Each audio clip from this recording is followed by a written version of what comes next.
Hello friends, आपका स्वागत है स्टैटिस्टिक्स माय पैशन में। और इस वीडियो में हम जानेंगे मल्टी कॉलिनियरिटी की डेफिनेशन और उसके यूसेज और उसके एस्टिमेशन के बारे में, और साथ ही साथ पूरी डिटेल हम इस वीडियो में कवर करने जा रहे हैं। तो सबसे पहले हम मल्टी कॉलिनियरिटी की डेफिनेशन से बात करेंगे और मल्टी कॉलिनियरिटी होता क्या है उसको सरल भाषा में आपको मैं समझाने का प्रयास करूँगा। तो सबसे पहले मल्टी कॉलिनियरिटी क्या होती है इसके बारे में जान लेते हैं।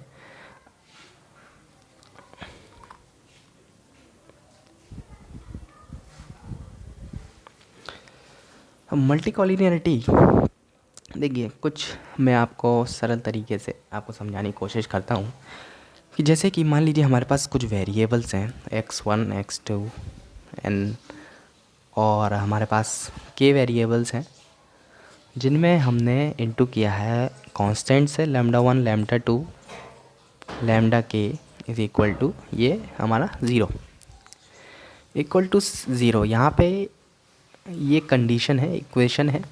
और ये इक्वेशन जबकि है जब हमारी एग्जैक्ट मल्टी कॉलिनियरिटी होती है। एग्जैक्ट मल्टी कॉलिनियरिटी जब हमारे पास होगी तब हम इसे इस कंडीशन से दिखाएंगे। इसके बाद जब हमारे पास एग्जैक्ट कंडीशन नहीं होती है, यानी कि हमारा जो वेरिएबल्स हैं एक्स वेरिएबल्स इंटर कोरिलेटेड हैं पर परफेक्टली नहीं है। जैसे कि मान लीजिए हमारे जो वेरिएबल्स हैं x1 x2 आपस में मिलते जुलते हैं पर आपस में परफेक्टली कोरिलेटेड नहीं है। तो इस सिचुएशन में हमारा जो एक एरर टर्म होता है जिसे हम स्टोकास्टिक एरर टर्म के नाम से जानते हैं, VI के नाम से हम इसको लिखते हैं। तो ये इक्वेशन में हमारे साथ जुड़ जाता है VI के साथ। कांस्टेंट वहीं की वहीं रहते हैं, λ1 λ2 λ2x2 λ3x3 एंड लैम्डा के सॉरी इधर थोड़ा आ नहीं रहा है, लैम्डा के एक्स के, है ना। इसमें हमारा एक स्टोकास्टिक टर्म जुड़ गया, VI is equal to not is equal to zero, है ना, इक्वल टू। तो ये जो है इस तरीके से हम कह सकते हैं कि ये नॉन परफेक्ट मल्टी कॉलिनियरिटी है। इसके बाद एक एग्जांपल से हम इसको एक डायग्राम से हम इसको समझा सकते हैं सेट के थ्रू। सेट में जैसे कि मान लीजिए हमारे पास कोई पॉपुलेशन y है जिसके वेरिएबल्स हैं x1 और x2, है ना। x1 और x2 जो हैं y से कोरिलेट हैं, x1 y से कोरिलेट है, x2 y से कोरिलेटेड है। लेकिन यहाँ पे हम देख सकते हैं कि x1 और x2 के बीच में कोई रिलेशन नहीं है। इसका मतलब है इसके बीच में नो कॉलिनियरिटी हमें दिखाई दे रही है ना। नो कॉलिनियरिटी हमें यहाँ पे दिखाई दे रही है। अब इसके बाद अगला दूसरा अगर देखें तो मान लीजिए ये y हमारी पॉपुलेशन, ये x1 हमारा वेरिएबल जिसे एक्सप्लेनेटरी वेरिएबल भी कहते हैं। उसके बाद दूसरा जो हमारा वेरिएबल है वो x2 है। तो ये जो एरिया होगा बीच का यहाँ का, ये एरिया जो है हमें ये बताएगा कि ये x1 और x2 आपस में कोरिलेट हैं।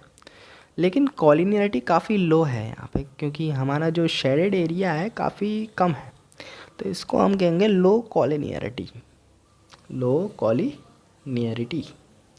है ना।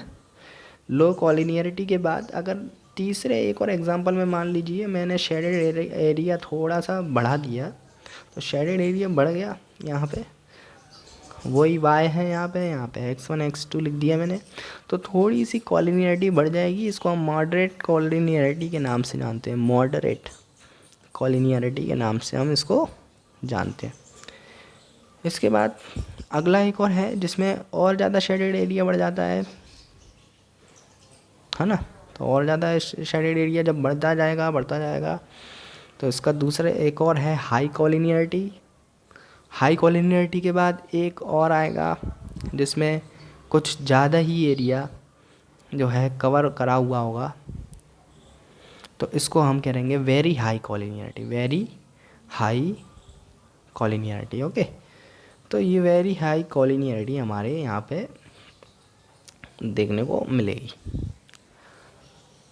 अब यहाँ से आपको समझ में आ गया होगा कि किस तरीके से आपस में कॉलिनियर होते हैं, किस तरीके से रिलेशन होते हैं, लेकिन अभी आपको प्रैक्टिकली समझाना बाकी है ना। तो प्रैक्टिकली समझाने के लिए हम कोई भी एग्जांपल देख सकते हैं। एग्जांपल में तो चलिए यहाँ पे मैं आपको एक एग्जांपल के थ्रू समझाऊंगा। द एग्जांपल में कुछ देखिए, यहाँ पे कुछ वैल्यूज़ हैं, x2 है और x3 यहाँ पे वेरिएबल्स हैं और एक x3 स्टार। ये मैंने अपनी मर्ज़ी से वैल्यू ले लेते हैं अपन, कोई भी है।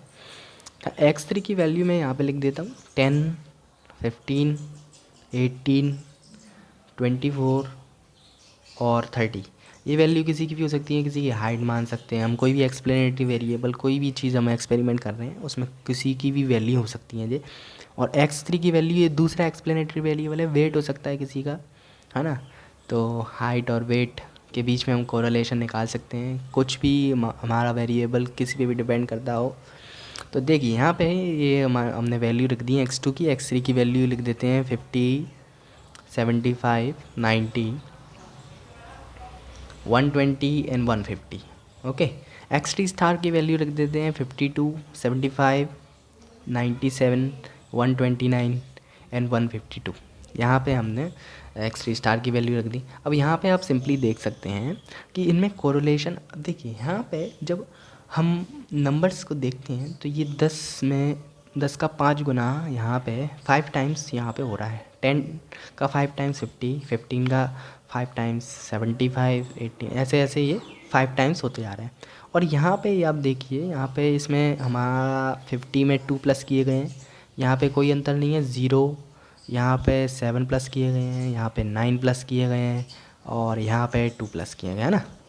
तो इस तरीके से यहाँ पे हमारी वैल्यूज़ आ गई है ना। तो अब क्या करेंगे, यहाँ पे हम देखें x2 और x3 की बात करते हैं। x2 और x3 जो कि y पॉपुलेशन से लिए गए हैं, जो तो कोई बताने वाली बात नहीं है, y पॉपुलेशन हमारी मेन पॉपुलेशन है और x2 x3 इसी y पॉपुलेशन के वेरिएबल्स हैं। यानी कि हमारी मान लीजिए हाइट और वेट के बीच में हम कंपैरिजन कर रहे थे, तो ये हम क्या बोलेंगे कि जो x3 है, जो x3 है हमारा वो 5 x2 के बराबर है ना। जितनी भी x3 की वैल्यूज़ थी 5 टाइम्स थी x2 के बराबर, तो हम इसको ऐसे लिख सकते हैं। अब ये तो हो गया बिल्कुल परफेक्ट कोलिनियर का एग्जांपल, परफेक्ट कोलिनियरिटी कहते हैं इसको हम, जिसमें एक भी अंक इधर से उधर ना हो, बिल्कुल परफेक्ट कोलिनियरिटी हो, तब हम इसे परफेक्ट कोलिनियरिटी के नाम से जानते हैं। अब जब दूसरी बात करें, जैसे कि हम अभी x3 और x3 स्टार के बारे में बात करें, तो पिछले यहाँ पे x3 और x3 स्टार के बीच में यहाँ पे हमारा देखा गया था कि 2, 0, 7, 9 और 2 का अंतर था। तो इस तरीके से हम देखते हैं कि एक रैंडमली नंबर लिए गए हैं 2, 0, 7, 9, 2। ये हमारा एक कोई एग्जैक्ट कॉलिनियरिटी नहीं है, तो हम ये देखेंगे कि इसमें नो कॉलिनियरिटी जैसा हमारा आता है। इन दोनों के बीच में x3 और x3 स्टार के बीच में हमारा नो परफेक्ट कॉलिनियरिटी यहाँ पे हमें दिखाई देती है। तो इस तरीके से आप समझ में आ गया होगा कि आपको कि किस तरीके से कॉलिनियरिटी आपको दिखेगी और कॉलिनियरिटी नहीं दिखेगी। अगर हम अपनी असल ज़िंदगी में बात करें तो असल ज़िंदगी में तो हमें जैसे कि एग्ज़ाम्पल मैं आपको एक सिंपल से एग्ज़ाम्पल से आपको समझाने की कोशिश करता हूँ। जैसे कि मान लीजिए हम कोई एक्सपेरिमेंट करते हैं और एक्सपेरिमेंट में हम जैसे कि कोई अपनी पॉपुलेशन ले लेते हैं, है ना। एक पॉपुलेशन है हमारे शहर, मान लो दिल्ली हमारा शहर है और उस दिल्ली शहर की पॉपुलेशन है y। अब इस दिल्ली शहर की पॉपुलेशन से हमें ये एक हमें टास्क दिया गया कि बताइए कि भाई कितने लोग जो हैं पबजी पसंद करते हैं, कितने लोग हमें फ्री फायर पसंद करते हैं, है ना। और कितने लोग हमारे कोई सा भी गेम ले लेते हैं, कॉल ऑफ ड्यूटी हमारा गेम ले लेते हैं, कॉल ऑफ ड्यूटी गेम पसंद करते हैं। तो हमने जब आंकड़े इकट्ठे किए तो कुछ आंकड़े हमारे सामने आए और हमने कुछ ग्रुप बना लिए कि इतना एरिया का फर्स्ट एरिया, मतलब थोड़ा थोड़ा गलियों का हमने वो किया। तो पहली गली ले लीजिए, दूसरी गली, तीसरी गली, ऐसे ही हमने कम से कम 4-5 सैंपल इकट्ठे किए और कुछ हमारे पास आंकड़े सामने आए। तो मान लीजिए पहली गली में इतने लोग पबजी पसंद करते हैं, कुछ दूसरी गली में इतने लोग पसंद करते हैं, तीसरी गली में इतने लोग पसंद करते हैं, चौथी गली में इतने लोग पसंद करते हैं, पांचवी गली में इतने लोग पसंद करते हैं। तो इस तरीके से हमने इधर भी ऐसे कुछ वैल्यूज़ लिख लेंगे, है ना। कुछ भी अभी यहाँ पे केवल समझाने के लिए। तो अगर इनके वैल्यूज़ में कुछ ना कुछ आपको कॉलिनियरिटी दिखाई दे कि हाँ भाई इतने लोग पबजी पसंद कर रहे हैं, इतने लोग फ्री फायर पसंद करते हैं, तो इनके बीच में जो है पबजी और फ्री फायर के बीच में कॉलिनियरिटी जैसा आपको एक संबंध दिखाई देगा। यहाँ पे केवल समझाने के पर्पज़ से है, ऐसा नहीं है कि पबजी और फ्री फायर के बीच में हमें कॉलिनियरिटी बिठानी है। यहाँ पे मैं आपको समझाने की कोशिश कर रहा हूँ कि कैसे वेरिएबल्स आपस में रिएक्ट करते हैं। जैसे कि यहाँ पे तो ये आपस में गेम्स रिएक्ट नहीं करेंगे, लेकिन कुछ चीज़ें होती हैं कि वो रिएक्ट करती हैं। जैसे कि हमारी हाइट जो है वेट पे डिपेंड करता है। मान लीजिए हाइट जो है बढ़ती जा रही है तो हमारा वेट भी बढ़ता जाता है। इस तरीके से मैं आपको एक कॉलिनियरिटी बता रहा हूँ। या कुछ चीज़ें ऐसे होती हैं कि वो बढ़ती हैं तो कुछ चीज़ घटती है।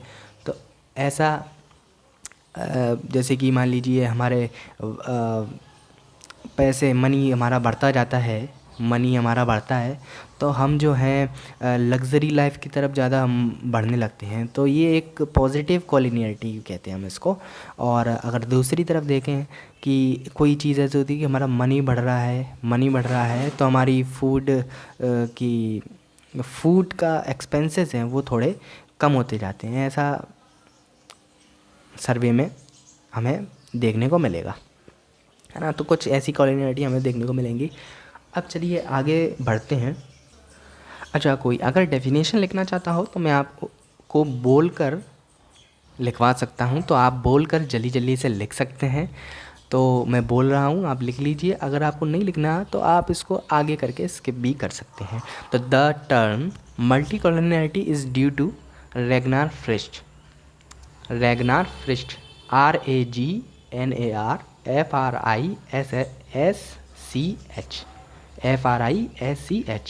रैगनार फ्रिस्ट ने इसको मल्टी कॉलिनियरिटी को बताया था। Originally it mean the existence of a perfect or exact linear relationship among some or all explanatory variables of a regression model.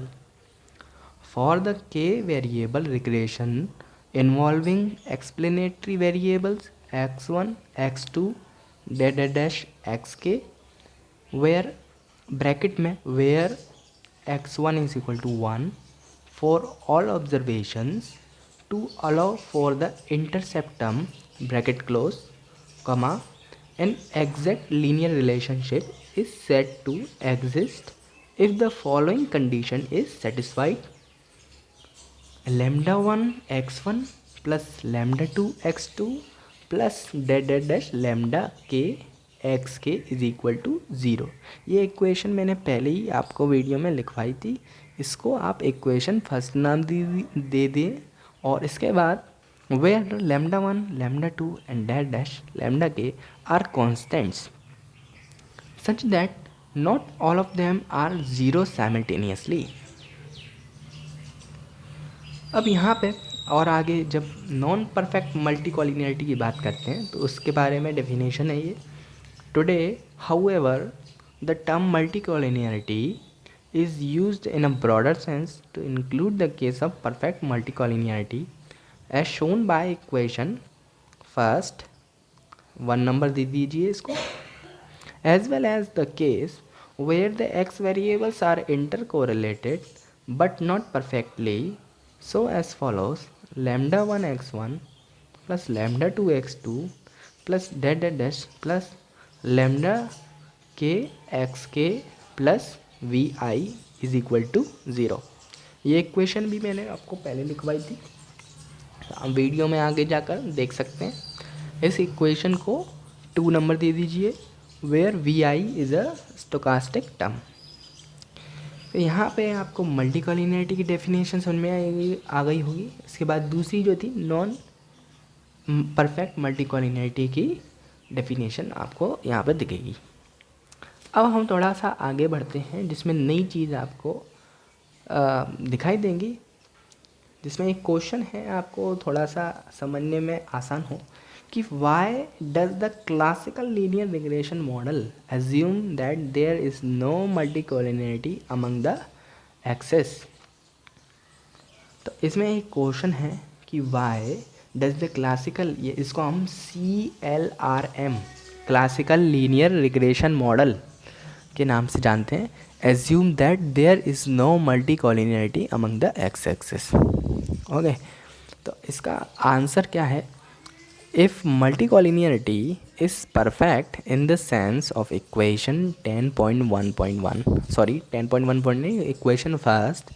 If multi collinearity is perfect in the sense of equation, अगर multicollinearity जैसे कि multicollinearity perfect multicollinearity है, जैसे कि हमारी ये example में मैंने बताई थी आपको परफेक्ट मल्टी कॉलिनियरिटी का, तो perfect multicollinearity the regression coefficients of X variables are indeterminate and their standard errors are infinite.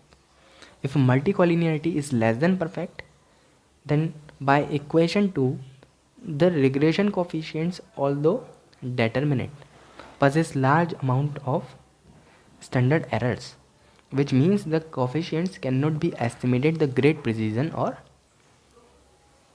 accuracy. तो आपको समझ में आ गया होगा कि अगर मल्टी कॉलिनियरिटी की कंडीशन है तब हमारे जो एक्स वेरिएबल्स होंगे वो इनडेटर्मिनेट होंगे और इनका स्टैंडर्ड एरर्स जो हैं हमारे वो इनफाइनाइट होंगे। और दूसरी बात करें जब नॉन परफेक्ट मल्टी कॉलिनियरिटी की, नॉन परफेक्ट मल्टी कॉलिनियरिटी यानी कि जिसमें कोई मल्टी कॉलिनियरिटी यहाँ पे नहीं दिखाई दे, तब इस कंडीशन में हमारे coefficient correlation regression coefficient determinate होगा और स्टैंडर्ड एरर्स फाइनाइट होंगे। अब यहाँ पे हम सोर्सेस की बात करते हैं। सोर्सेस ऑफ मल्टी कॉलिनियरिटी,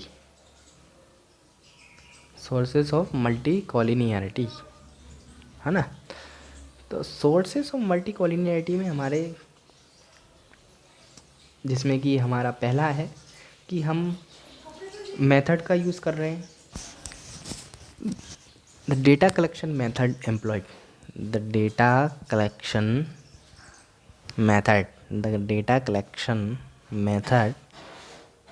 पहला तो ये कारण हो सकता है मल्टी कॉलिनियरिटी का कि हम जो मेथड यूज़ कर रहे हैं वो कौन सी है,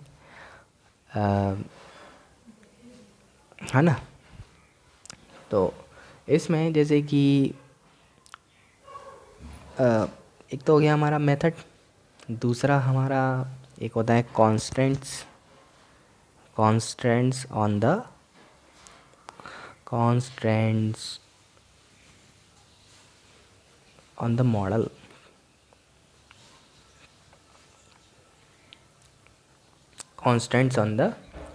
मॉडल,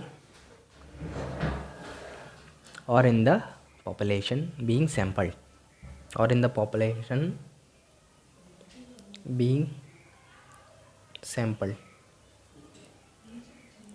दूसरा ये हो सकता है। अब कांस्टेंट्स होते क्या हैं, तो कांस्टेंट में ये है, जैसे कि आपको समझाता हूँ मैं, कि एक इलेक्ट्रिसिटी कंजप्शन ऑन इनकम, ये हमारा पहला वेरिएबल है जिसको हम x2 लिख लेते हैं, कि हमने बिजली पर कितना खर्च किया हमारी इनकम पर।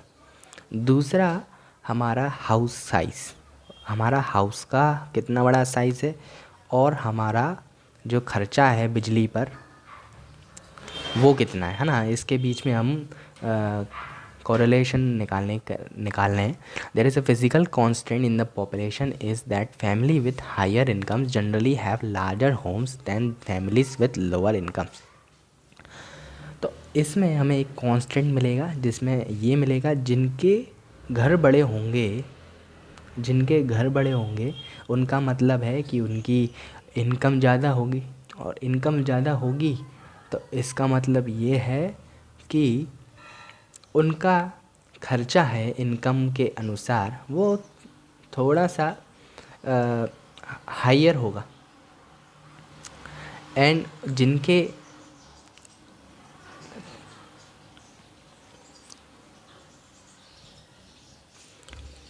घर छोटे हैं तो उनके घरों में जो है बिजली का खर्चा जो है थोड़ा सा कम यहाँ पे दिखाई देगा आपको, है ना। छोटे घर के तो इस हिसाब से आपको एक कांस्टेंट नज़र आएगा कि यहाँ पे हम कोरिलेशन निकालना चाह रहे हैं कंजप्शन के ऊपर।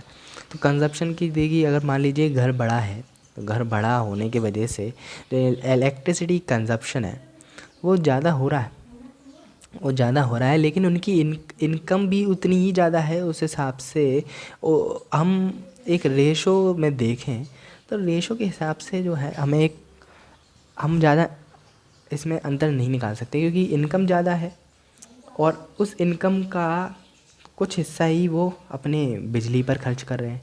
ऐसे ही जिनके छोटे घर हैं तो छोटे घर के हिसाब से वो बिजली का खर्चा कम भी है, लेकिन उनकी इनकम भी कम है। फिर तो इनकम कम है तो उनका तो इस तरीके से हमें जो है इनमें कांस्टेंट नज़र आता है एक। तो तीसरा आप यहाँ पे एक और निकालते हैं मॉडल स्पेसिफिकेशन नाम से। मॉडल स्पेसिफिकेशन है ना। मॉडल स्पेसिफिकेशन यहाँ पे एक थर्ड टर्म है जिसकी वजह से मल्टी कॉलिनिटी आती है।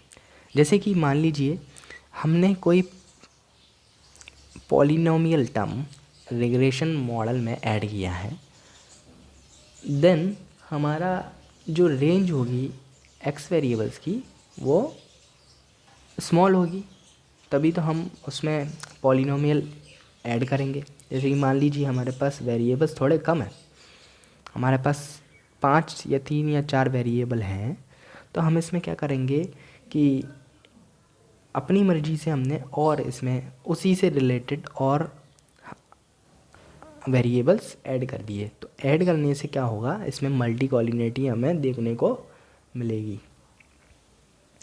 चौथा है an overdetermined model. Overdetermined model मतलब एन ओवर डेटरमाइंड मॉडल, है ना।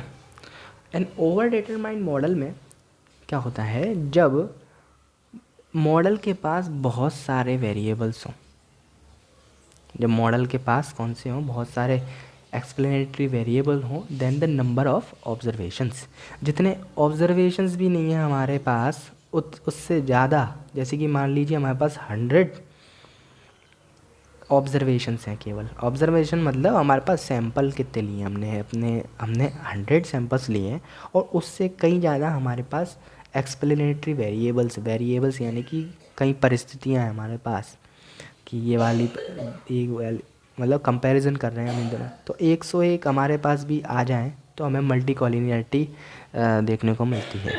देखो, this could happen in medical research when there may be a small number of patients about whom information is collected on a large number of variables। तो यहाँ पे हमें ये medical researches जब हमारे होते हैं, मेडिकल रिसर्चेस में हमें काफ़ी ज़्यादा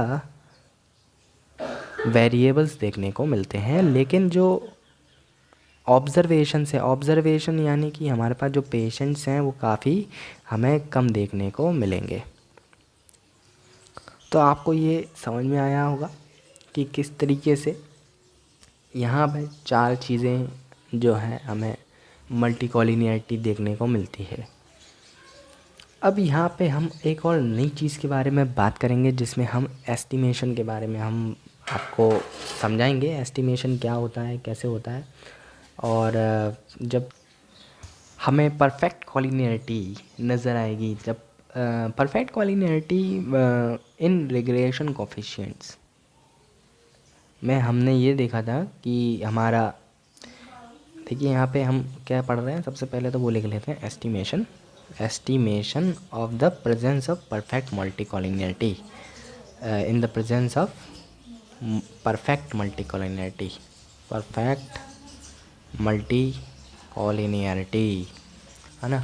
तो estimation of perfect multi collinearity में हमें सबसे पहले मैंने आपको ये बताया था कि जब परफेक्ट मल्टी कॉलिनियरिटी होती है तो हमारे जो रिग्रेशन कोफिशिएंट है वो इनडेटरमिनेट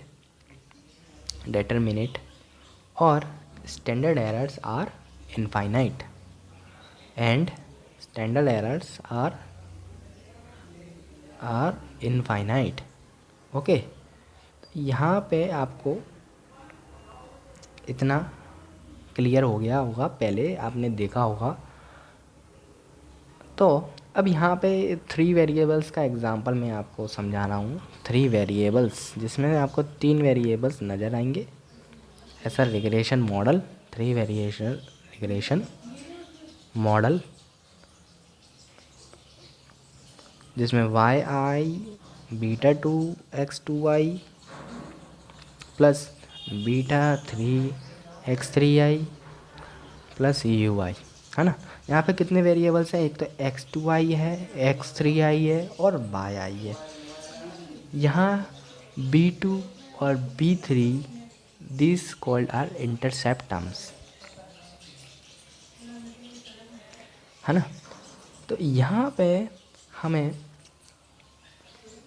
क्या निकालना है, एक एस्टिमेशन चैप्टर आपने पढ़ा होगा थ्योरी ऑफ एस्टिमेशन में, तो आपको अगर आता होगा उसमें तो आपको पता होगा कि एस्टिमेशन हम कैसे करते हैं, जिसमें हम एरर टर्म्स को ज़ीरो कर देते हैं। जैसे कि जिससे हमें b2 और b3 की वैल्यू हमें मिल जाती है। अब b2 और b3 की वैल्यू कैसे निकालते हैं, इसको निकालने का भी एक तरीका है जो आप एस्टिमेशन चैप्टर से समझेंगे। लेकिन यहाँ पे हम इतना ज़्यादा डिटेल में ना पढ़ते हुए डायरेक्ट वैल्यू भी याद कर सकते हैं। तो डायरेक्ट वैल्यू कुछ ऐसी है, इसको आप याद कर लें तो b2 और b3 की वैल्यू आपके काम आएगी। ये कंडीशन जबकि है जब हमारे पास 3 रिग्रेशन मॉडल हो, 3 वेरिएबल्स रिग्रेशन मॉडल हो।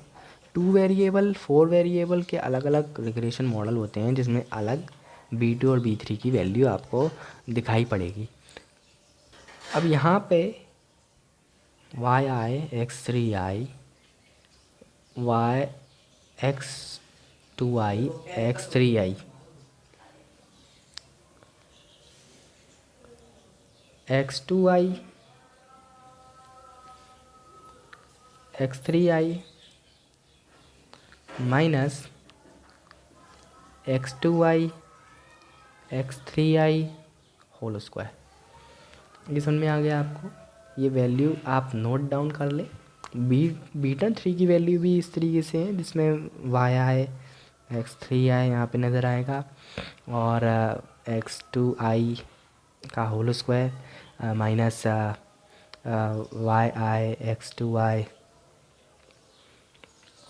x2i x3i। ओके, नेक्स्ट नीचे यहाँ पे सेम वही रहेगा जो कि पहले वाले में था, है ना। तो इस तरीके से ये वैल्यू हमारी बीटा 2 और बीटा 3 की वैल्यू यहाँ पे आ गई है। अब हम ये देखेंगे कि हमारे पास एक कंडीशन है। अज्यूम करिए, बस सिंपल सा एक, हमें कोई ऐसा नहीं है कि ऐसा ही होगा, लेकिन एक कंडीशन है जिस हमें रख के देखना है इसको। देखिए, मान लीजिए कि x3 जो है x2 के लैम्डा टाइम्स है, इक्वल है, where lambda is a non zero constant है। नॉन ज़ीरो कांस्टेंट मतलब ज़ीरो नहीं है, बाकी हो सकता है 1 2 3 4 कुछ भी हो सकता है, 1.8 1.2 1.3 कुछ भी हो सकता है, लेकिन ज़ीरो नहीं होना चाहिए। इस वैल्यू को हम जो है इक्वेशन में पुट करेंगे। कहाँ पे पुट करेंगे? बीटा 2 में। यहाँ बीटा 2 में पुट करने से हमें जो नज़र आएगा वो आपको मैं यहाँ करके दिखा देता हूँ, आप खुद भी करके देख सकते हैं। y(i)(x2i), हमें x3 की जगह ये रखना है, लैम्डा x2 रखना है, तो लैम्डा x2 हम रखेंगे lambda square sigma x2 y square lambda sigma y(i)(x2y) lambda x2y square, है ना। तो ये आपकी वैल्यू आपको समझ में आ जाएगी अगर आप रखेंगे, रख के देखिए, और जिससे आपको समझ में आए कि हो क्या रहा है आखिर। तो ये नीचे की वैल्यू में भी यहाँ पे lambda square x2y square minus lambda square x2i, है ना। तो यहाँ तक हमारा आप देखा कि किस तरीके से।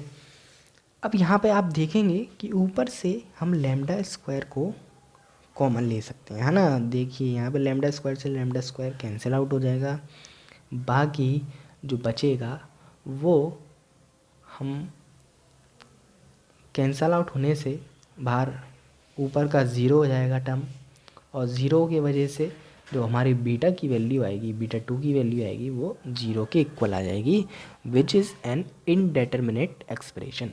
तो यहाँ पे इनडेटर्मिनेट एक्सप्रेशन का मतलब क्या होता है आप समझ गए होंगे।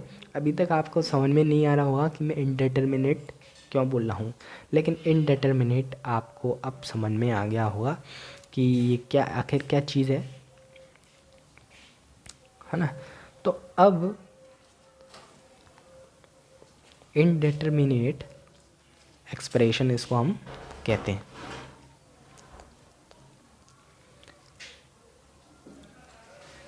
और इसके अलावा अगर आप बीटा 3 को भी इनडेटर्मिनेट वेरीफाई करना चाहते हैं तो आप कर सकते हैं इस तरीके से ही सेम। तो आपका जो है बीटा 3 भी इनडेटर्मिनेट प्रूफ आ जाएगा, है ना। इसके अलावा हम थोड़े से आगे और चलेंगे। अब हम जानेंगे प्रैक्टिकल कॉन्सिक्वेंसेस के बारे में। प्रैक्टिकल कॉन्सिक्वेंसेस क्या होते हैं इसमें हम देखते हैं। ये जब की बात है जब हम हाई कॉलिनियरिटी और नियर, जिसे हम नियर भी कहते हैं, हाई और नियर कॉलिनियरिटी में कुछ कंडीशंस हैं जब हम कॉन्सिक्वेंसेस देखेंगे। सबसे पहला है although blue the OLS estimators have larger variances and covariances making precise estimation difficult, है ना। हालांकि ये multi collinearity, high multi collinearity एक ब्लू कंडीशन होती है, बेस्ट लीनियर अनबायस्ड एस्टिमेटर ज़रूर होते हैं, लेकिन OLS estimators have large variance, लेकिन इनके OLS एस्टिमेटर में आपको वेरिएंस कैसा दिखेगा? लार्जर दिखेगा, है ना। एंड कोवेरियंसेस, वेरिएंस एंड कोवेरियंसेस दोनों क्या दिखेंगे? लार्ज दिखेंगे, एंड एस्टिमेशन जो है हमारा डिफ़िकल्ट हो जाएगा। तो पहला पॉइंट आप नोट डाउन कर लीजिए कि although blue the OLS estimators have large variances and covariances making precise estimation difficult। दूसरा पॉइंट आप समझाता हूँ मैं आपको। ये जो है पहले पॉइंट पर डिपेंड करता है, जिसमें कॉन्फिडेंस इंटरवल्स जो हैं वाइडर हो जाते हैं। कॉन्फिडेंस इंटरवल हमारे कैसे हो जाते हैं? कॉन्फिडेंस इंटरवल हमारे कैसे होते हैं? वाइडर हो जाते हैं, leading to acceptance of the zero null hypothesis more readily. तो हमें नल हाइपोथेसिस को एक्सेप्ट करना थोड़ा सा डिफ़िकल्ट हो जाता है, क्योंकि कॉन्फिडेंस इंटरवल जो है साइज़ बड़ा हो जाता है। कॉन्फिडेंस इंटरवल जितने ज़्यादा छोटे होते हैं उतने ही हमें आसानी होती है नल हाइपोथेसिस एक्सेप्ट करने में। जितने ज़्यादा वाइडर होते हैं उतनी ज़्यादा हमें परेशानी होती है उसको एक्सेप्ट करने में। तो दूसरा पॉइंट है, because of consequence 1 the confidence intervals tend to be much wider leading to the acceptance of the zero null hypothesis more readily. अब तीसरा पॉइंट आप नोट डाउन कर लीजिए, also because of consequence 1 the t ratio of one और more coefficients tends to be statistically insignificant. तो हमें इसमें क्या निकालना है, टी रेशो ऑफ वन और more variables tends to be statistically insignificant, है ना। तो यहाँ पे टी रेशो ऑफ वन और मोर वेरिएबल्स, यहाँ पे टी रेशो निकालने हैं हम एक या एक से ज़्यादा वेरिएबल्स का, जो कि हमें स्टैटिस्टिकली इनसिग्निफिकेंट हमें मिलेगा।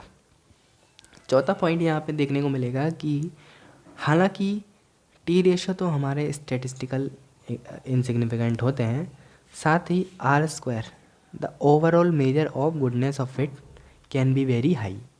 तो ये भी हमारा काफ़ी बड़ा वैल्यू हो सकता है। तो आप समझ में जो 4 पॉइंट आपके, और 5वां पॉइंट है, तो 4th पॉइंट आप नोट डाउन कर लीजिए, although the t ratio of one और more coefficients is statistically insignificant, R square comma the overall measure of goodness of it can be very high। 5वां point, the OLS estimators and their standard errors can be sensitive to small changes in the data। तो हमारे जो OLS estimators होते हैं, OLS estimators और उनके standard errors, OLS estimators and their standard errors sensitive to small changes. तो हम थोड़े से भी चेंजेस से हमारा OLS एस्टिमेटर्स और उनके स्टैंडर्ड एरर्स काफ़ी ज़्यादा सेंसिटिव हो जाते हैं। तो ये कुछ कंसिक्वेंसेस थे जिनकी वजह से हमारा मल्टी कॉलिनिटी हमें दिखाई देती है। बस इस वीडियो में इतना ही। आगे वीडियो और देखने के लिए आप वीडियो को लाइक करें, सब्सक्राइब करें और बस देखते रहिए वीडियो को। धन्यवाद।